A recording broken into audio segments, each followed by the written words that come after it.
In this video, we will make charts demonstrating El Niños and La Niñas for the following months from January 1990 to December 2020.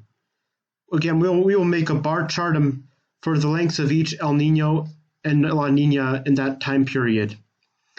Now, as you see here, this is the data for each El Niño and La Niña. If it's greater than 0, then it's going to be an El Niño. Well, for values greater than 0.5, it will be that's we'll use that's going to be an El Niño.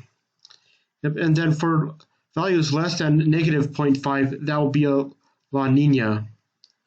And those greater than 0.5 will be highlighted in red, and those less than negative 0.5 will be highlighted in blue. And now to start off, let's see the increase for each month. So yeah, now first things first, we will make another chart, and we'll call this increase or decrease. And now we'll copy some data right there. And right here as well.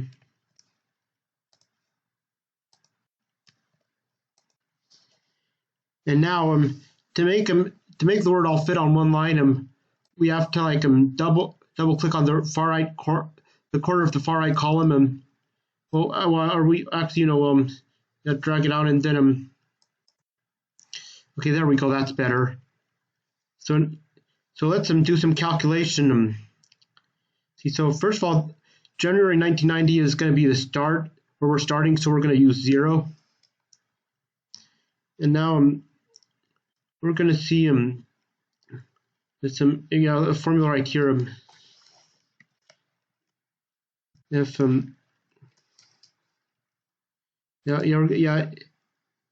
if El Nino if that's going to be greater than that, then if it's greater than that, we're going to use 1 because it's increasing.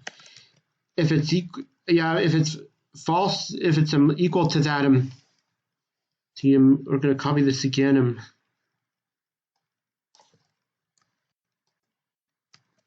We're going to see that it's equal to that, then we're going to use 0 because there's no increase.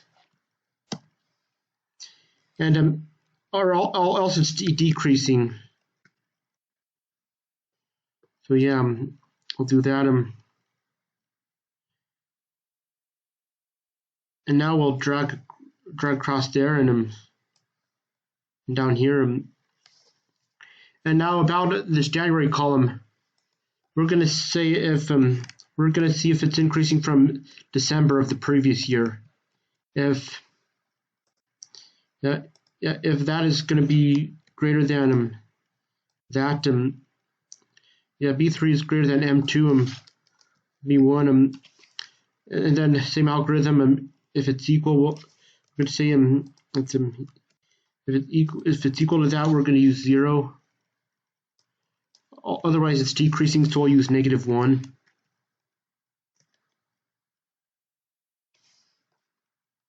Oh, yep. Okay. The if okay,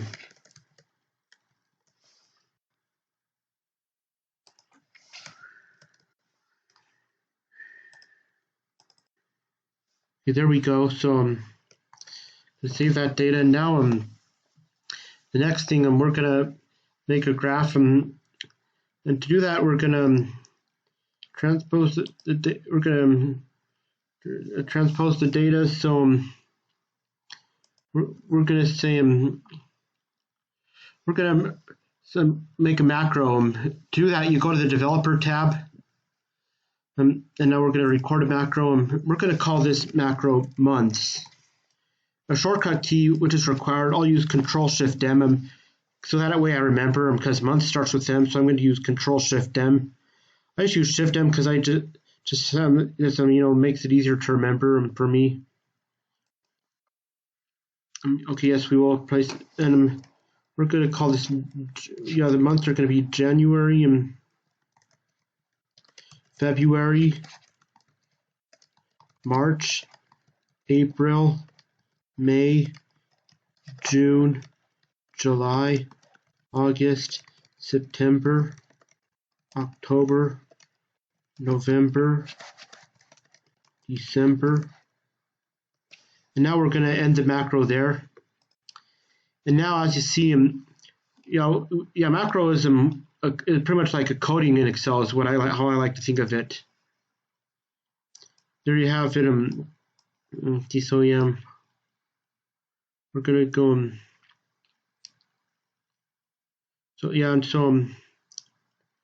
And now to do this, we're going to do, let's see, and there's going to be a selection offset. Now we're going to do this for multiple times. So we're going to use them like selection. Yeah, we're going to change the selection. Offset 1, 0, select.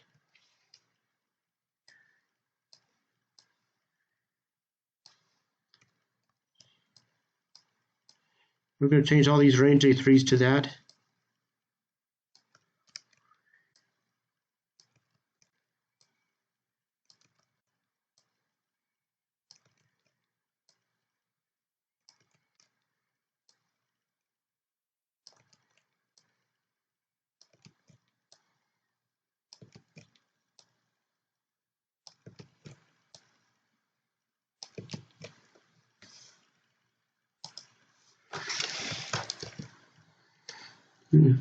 Let's see, and there are in 1990 to 2020, that's 30 years, so we'll do this 30 times, well, 28 more times, let's see, so 27, 26, 25, 24, 23, 22, 21, 20, 19, 18, 17, 16, 15, 14, 13, 12, 11, 10, 9, 8, 7, 6, 5, 4, 3, 2, 1, 0. Okay, and now we're going to use another macro, and we're going to record another macro, and we'll call this one years. And for this one, we'll use Control-Shift-Y. Okay, so yep. Well, no, okay, a different one. So I guess we'll use Control-Alt-Y. No, I have to just Control. Let's see. I'll use Control-P, Shift-P then. And yes, we're going to do this. Okay, so there are 30 years, so we're going to write each year. Let's see, so 1990, and then and we're going to fill it down to there, and then 1991, fill it down there, and then to save time, we'll just stop recording and edit the macro.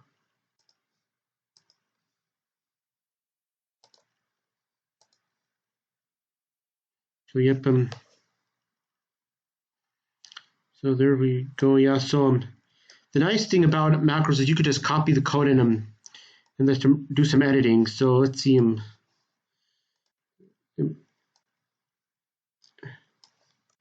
we're gonna copy them down here,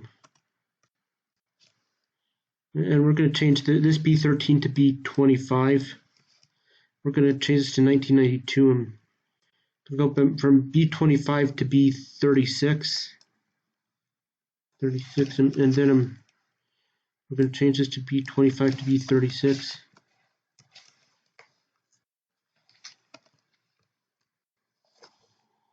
And then and then we're going to change this to B37. B37 to B48.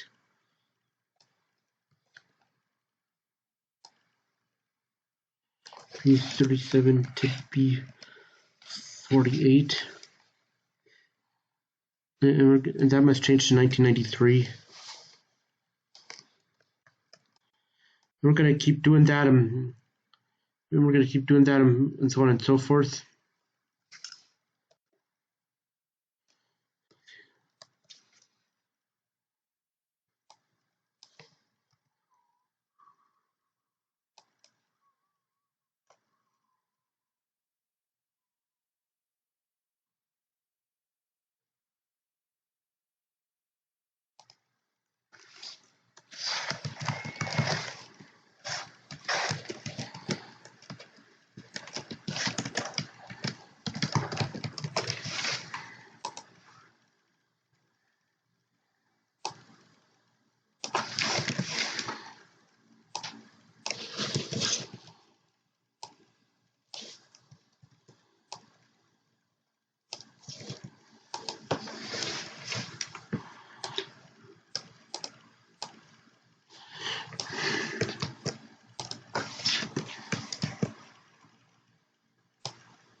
Okay, so I'm going to stop there and stop editing a macro then, and then we're going to run it in so you can see what it does. And then I'm going to re-edit the macro, and then we'll join us in the next video for that. So yeah, you see what it did. It filled the yeah, it filled them like 1990 every year from 1990 to 1999, and everywhere from January to December of each year, each of those years. For the later one, I'm not gonna record that because you get the idea. So I'm gonna stop recording there, and then once we're finished with that, we're gonna start a new video.